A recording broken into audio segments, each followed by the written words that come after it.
Secretary Clinton, Mr. Trump, welcome. Let's get right to it. The first topic is the Supreme Court.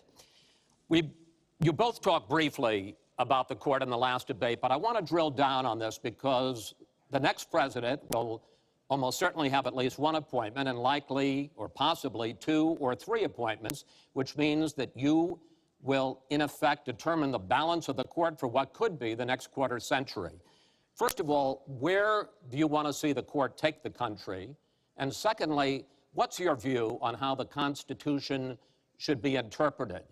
Do the founders' words mean what they say, or is it a living document to be applied flexibly according to changing circumstances?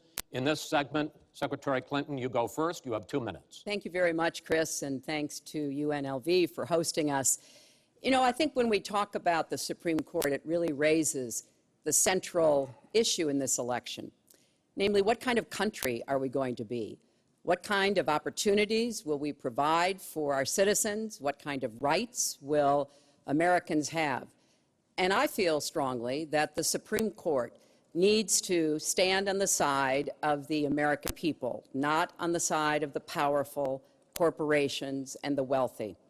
For me, that means that we need a Supreme Court that will stand up on behalf of women's rights, on behalf of the rights of the LGBT community, that will stand up and say no to Citizens United, a decision that has undermined the election system in our country because of the way it permits dark, unaccountable money to come into our electoral system.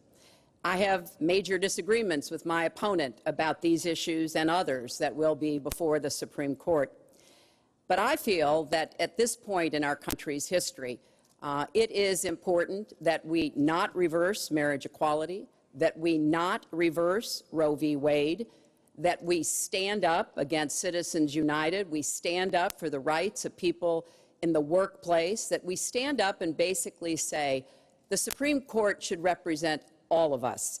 That's how I see the court, and the kind of people that I would be looking to nominate to the court would be in the great tradition of standing up to the powerful, standing up on behalf of our rights as Americans.